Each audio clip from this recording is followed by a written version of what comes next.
Listen up, you brainwashed flock. I've got something that'll shake your faith to its core.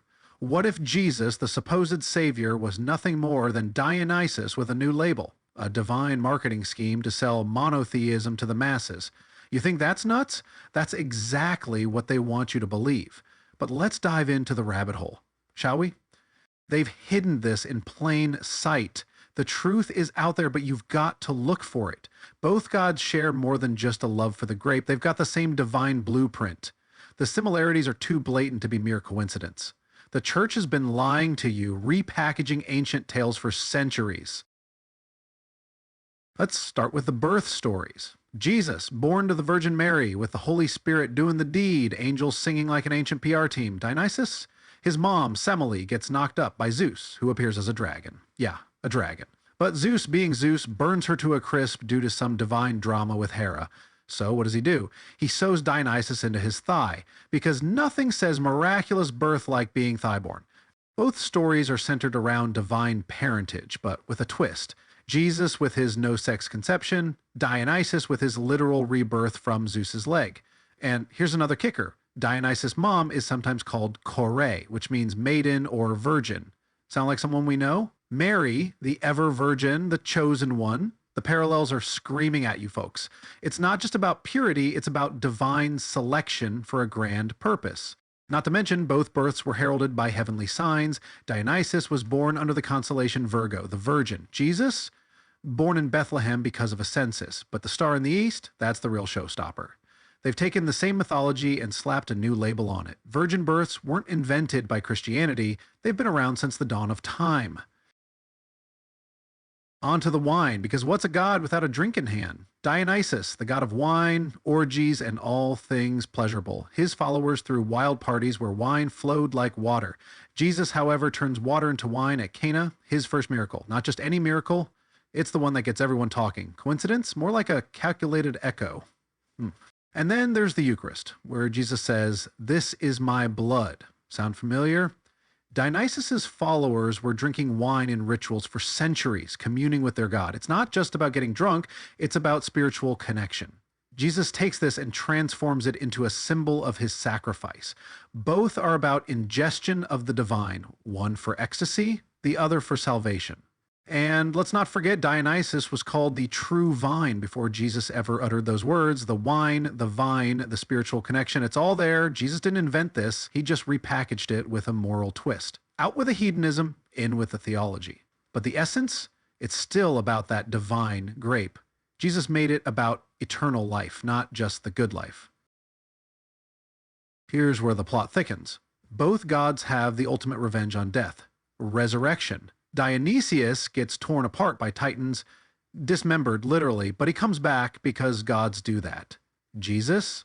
Crucified, buried, and then he's back after 3 days. Same story, different execution.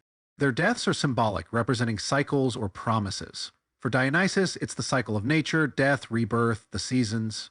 For Jesus, it's the promise of eternal life. Both hinge on the idea that death isn't the end, it's just a transformation. And how do their followers celebrate? By consuming their gods. Bread, wine, it's all the same ritual, just with different words. Dionysian cults had their resurrection feasts, and Christians have their Easter. Both are about the god returning to life. Both involve eating and drinking to become one with the divine. It's like the same script with new characters, but the same old plot. Christianity didn't invent this, they just stole it. Here's the real genius. Both gods appealed to the same crowd. The Greco-Roman world was all about savior figures who could promise a better afterlife and a good time here on earth. Dionysus was the original party god, but Jesus? He was the sanitized mass-market version. Early Christians were master marketers. They took the best parts of Dionysian worship, the wine, the resurrection, the ecstatic experience, and rebranded it for a new audience. Bread and wine replace wild parties, salvation replaces drunken revelry. The Romans loved it because it was familiar but with a moral upgrade. It was like getting the same product in a new, more acceptable package. It wasn't just about changing the narrative, it was about changing the behavior of the masses. Dionysus was about freedom and indulgence. Jesus was about discipline and redemption. But the core desire for transcendence, for a connection to something greater, that remained.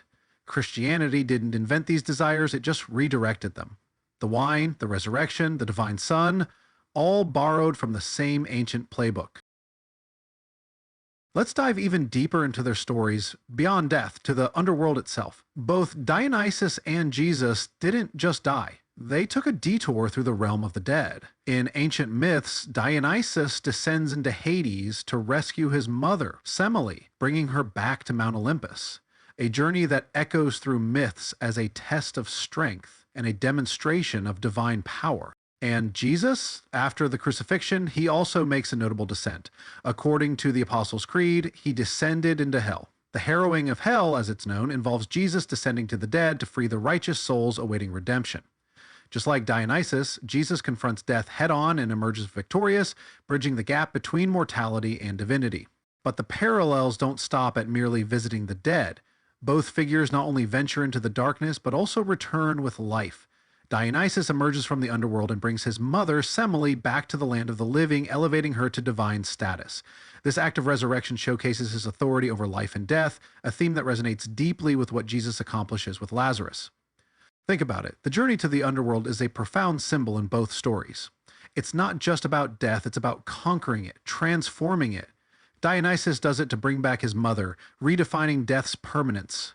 Jesus does it to offer salvation, changing the nature of sin and death for humanity. This isn't just parallel, it's practically a mirrored image.